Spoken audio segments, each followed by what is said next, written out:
नमस्कार दोस्तों, स्वागत है हमारे YouTube channel education for you में। आज की वीडियो में मैं आपको बताने जा रहा हूँ क्लास 10 साइंस अध्याय फर्स्ट रासायनिक अभिक्रिया एवं समीकरण। तो स्टार्ट करते हैं हम आज की वीडियो को। तो फ्रेंड्स, सबसे पहले हम ये समझेंगे कि ये रासायनिक अभिक्रिया और ये समीकरण होते क्या हैं, इनकी डेफिनेशन क्या है। तो चलो देखते हैं। तो फ्रेंड्स, आप देखिए, पहले ये लिखा है रासायनिक अभिक्रिया। तो पहले हम इसकी डेफिनेशन देख लेते हैं, इसकी डेफिनेशन क्या होती है।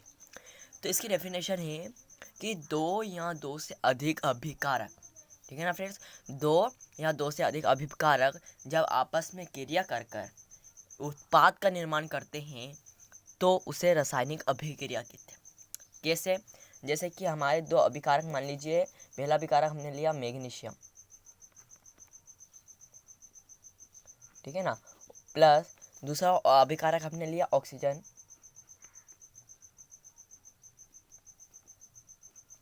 ठीक है ना। अब इन दोनों की जब अभिक्रिया होगी, ठीक है ना फ्रेंड, हमारा जो परिभाषा थी उसमें भी यही था कि जब दो अभिकारक आपस में अभिक्रिया कर मतलब कि एक अभिकारक ये हो गया, एक अभिकारक ये हो गया, जब ये आपस में अभिक्रिया करेंगे तो एक उत्पाद का निर्माण करेंगे, ठीक है ना।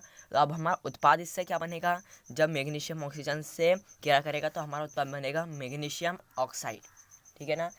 तो हम यहाँ उत्पाद के लिए हम क्या करते हैं, पहले एरो का निशान बनाते हैं और यहाँ हम लिख देंगे हम मैग्नीशियम,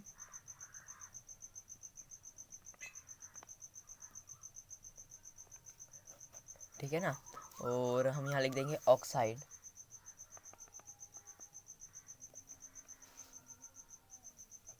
ठीक है ना फ्रेंड। इतना हो गया। इतना हो जाने के बाद अब आप देखिए, ये हमारा क्या था, अभिकारक था, ठीक है ना। तो हम यहाँ पे लिख देंगे अभिकारक, और ये हमारा क्या है, उत्पाद है, ठीक है ना। अब हमारी जो परिभाषा थी उस हिसाब से हमने एक इक्वेशन बना ली कि जब दो या दो से अधिक अभिकारक, एक अभिकारक ये हो गया, एक अभिकारक ये हो गया, ठीक है ना, आपस में क्रिया कर कर, है ना, एक उत्पाद का निर्माण करते हैं। तो एक उत्पाद का निर्माण कर लिया उसने, जैसे कि हमारा मैग्नीशियम और ऑक्सीजन है, दोनों जब संयोग हुई है तो हमारा क्या बनेगा, मैग्नीशियम ऑक्साइड बनेगा, ठीक है ना। अब इसके बाद हम ये समझेंगे कि हमारा ये समीकरण क्या होता है, ठीक है ना। अब मैं आपको बता दूँ कि जो हमारी रासायनिक अभिक्रिया होती है उसको सरल रूप में लिखना, ठीक है ना, या आप इस रूप में भी कह सकते हैं, उसे समीकरण के रूप में लिखना, उसके जो है मान के रूप में लिखना। कैसे? देखिए, जैसे हमें मैग्नीशियम दिया है, मैग्नीशियम को एक तरह से हम क्या लिख सकते हैं, उसका प्रतीक जो होता है Mg लिख सकते हैं, प्लस का प्लस, है ना। ऑक्सीजन को हम क्या लिख सकते हैं, O2, ठीक है ना, ये हमने यहाँ पे लिख दिया O2, ठीक है ना। अब ये अभिक्रिया करके क्या बनाएगा, MgO, मैग्नीशियम ऑक्साइड, ठीक है ना फ्रेंड। मतलब कि ये हमारा क्या हो गया, समीकरण हो गया।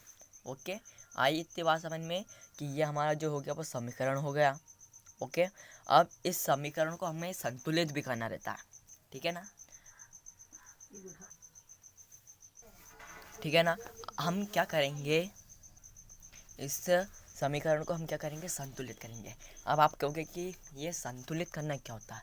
तो फ्रेंड्स, किसी भी अभिक्रिया को जो हम अभिक्रिया कराते हैं, जैसे कि हमने मैग्नीशियम और मैग्नीशियम की अभिक्रिया कराई है, ठीक है ना, किसी भी अभिक्रिया में उत्पादों के परमाणु क्रमांक, मतलब परमाणु संख्या एवं अभिकारकों के परमाणु संख्या एवं उत्पाद के परमाणु संख्या बराबर होना। जैसे कि जो हमने उत्पाद लिए थे उनमें जितने परमाणु संख्या है उतने ही परमाणु संख्या उत्पाद बनने के बाद होना चाहिए। जैसे कि आप देखें, इधर मैग्नीशियम का परमाणु संख्या 1 है ना, तो इधर भी मैग्नीशियम 1 ही है। इधर देख सकते हैं ऑक्सीजन पे 2 है, मतलब कि ऑक्सीजन जो है वो 2 है, पर इधर ऑक्सीजन 1 है। मतलब कि जो हमारा अभिक्रिया है, जो हमारी अभिक्रिया दी गई है वो संतुलित नहीं, तो हमें उसे संतुलित करना पड़ेगा, जो बहुत ही ज़रूरी होता है, ठीक है ना फ्रेंड। तो अब हम इसको करते हैं संतुलित। संतुलित करने के लिए आपको क्या करना होगा कि आपको पहले ये देखना होगा कि किन किन की मतलब परमाणु क्रमांक 1 है। तो आप पहले, मैं आपको एक सारणी बता दूँ।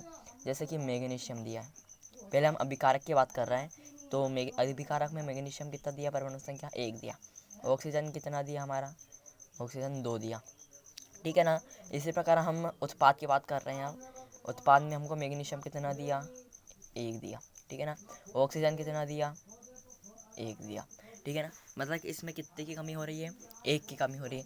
तो इसे हमको संतुलित करना होगा। इसे हमें ऑक्सीजन की मात्रा उसमें 2 लगानी होगी।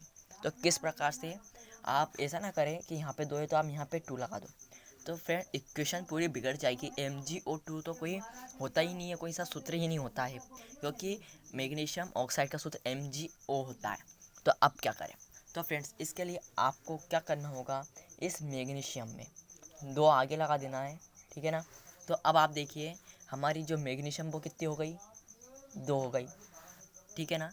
यहाँ पे अभी मैग्नीशियम कितनी है, 1 है। मैग्नीशियम को 2 करने के लिए हम यहाँ पे 2 लगा देंगे, ये लगा दिया 2, ठीक है ना। अब आप देख सकते हैं हमारा जो मैग्नीशियम होगा 2 और ऑक्सीजन भी 2 हो गया, क्योंकि ये मैग्नीशियम के भी साथ है और ऑक्सीजन के साथ भी है। तो मतलब मैग्नीशियम भी 2 हो गया, ऑक्सीजन भी 2 हो गया, काय में हो गया, उत्पाद में हो गया। तो यहाँ पे लिख दे मैग्नीशियम भी 2 हो गया, ऑक्सीजन भी 2 हो गया। तो क्या आप देख सकते हैं कि जो हमारा रासायनिक समीकरण था वो संतुलित हो गया क्या। आप देख सकते हैं मैग्नीशियम यहाँ 2 है, ऑक्सीजन भी 2, यहाँ पे भी 2 और यहाँ 2, पूरा संतुलित हो गया। आपको बस क्या करना था, मैग्नीशियम में 2 लगाना था और यहाँ पे 2 लगाना था। इससे आपका संतुलित रासायनिक समीकरण संतुलित हो गया। यदि आपको समझ में नहीं आए तो आप सारणी बना के भी कर सकते हैं, पर आपको थोड़ा दिमाग से काम लेना है। एग्ज़ाम में आपको ये सारणी नहीं बनानी है, ठीक है ना, ये वाली। तो आपको सिर्फ उस पर फोकस करना है कि किसमें कितने कम है, हम ऐसा क्या करें जिससे उसकी इक्वेशन भी ना बिगड़े और वो संतुलित भी हो जाए, ठीक है ना। इतना हो गया, आपको समझ में आ गया कि रासायनिक अभिक्रिया क्या होती है, समीकरण क्या होता है और उसे संतुलित क्यों करा जाता है, ठीक है ना। संतुलित करने का मेन फंडा ये है कि उसका जो परमाणु संख्या है अभिक्रिया से पहले की और अभिक्रिया के बाद की दोनों बराबर होनी चाहिए, ठीक है ना।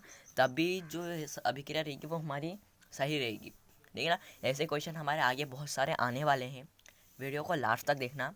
ये हमारा वीडियो का पार्ट 1 है, मैं इसे कई पार्टों में बनाऊंगा, तो आप चैनल को सब्सक्राइब कर लीजिए जिससे कि हर पार्ट आप देख सकें। तो एक और क्वेश्चन हम देख लेते हैं जिससे आपको ये पूरा समझ में आ जाएगा। तो हम देखते हैं CaO प्लस मतलब कि कैल्शियम ऑक्साइड बिना बुझा हुआ चूना, ठीक है ना। इसकी अभिक्रिया हम कराएंगे जल के साथ। जल का सूत्र होता है हमारा H2O, ठीक है ना। जब इसकी अभिक्रिया होगी, ठीक है ना, आपको है ना इनके नीचे उनके नाम भी लिखना है क्वेश्चन में। जैसे कि हमारा ये कैल्शियम ऑक्साइड, ठीक है ना, इसकी जगह आप लिख सकते हैं बिना भुजा चूना। क्या लिख सकते हैं, बिना भुजा चूना, ठीक है ना। इतना लिख दोगे आप, यहाँ लिख दो जल, ठीक है ना। इतना हो गया। अब आपको इसकी अभिक्रिया करवानी है जल के CaO की, है ना। तो अभिक्रिया हम करवा लेते हैं। एक बात का ध्यान हो रहा कि जो हमारा CaO है वो सॉलिड अवस्था में और जल हमारा लिक्विड अवस्था में, क्योंकि जल हमेशा लिक्विड ही रहता है ना। इसके बाद अब हमारी जो इक्वेशन बनेगी वो किस इक्वेशन में बनेगी वो हम देखेंगे। आप देख सकते हैं जब CaO की अभिक्रिया हमारा H2O से करेंगे तो हमारा बनेगा CaOH2, ठीक है ना। ये एक्वस सॉल्यूशन में रहेगी, ठीक है ना। तो है ना, अब आप देख सकते हैं ये हमने जो है इक्वेशन बना ली है। तो हमने CaO की अभिक्रिया कैसे करवाई, जल से H2O से, तो CaOH2 ये हमारा बना। अब आप देख सकते हैं क्या ये संतुलित है या नहीं। तो इसके चेक करने के लिए हम एक सारणी बना लेते हैं आपको समझाने के लिए।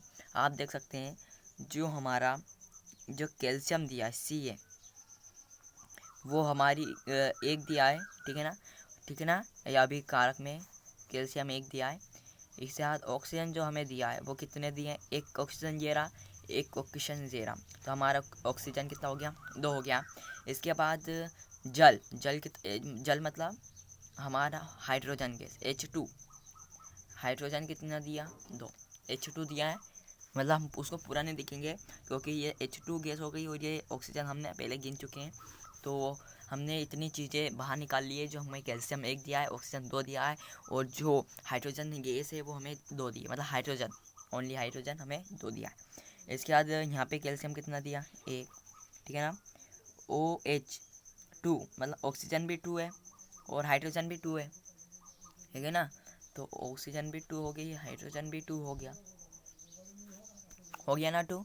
तो मतलब कि जो हमारा हमने जो बनाया वो मतलब बिल्कुल सही है, उसमें कोई परमाणु संख्या चेंज कम ज़्यादा नहीं हुआ है। तो इस प्रकार से आपको ये चेक भी कर लेना है कि क्या इनका समीकरण संतुलित करना आवश्यक है कि नहीं, क्योंकि बहुत सारे जो है वो संतुलित पहले से ही रहते हैं और बहुत सारों को करना ही पड़ता है।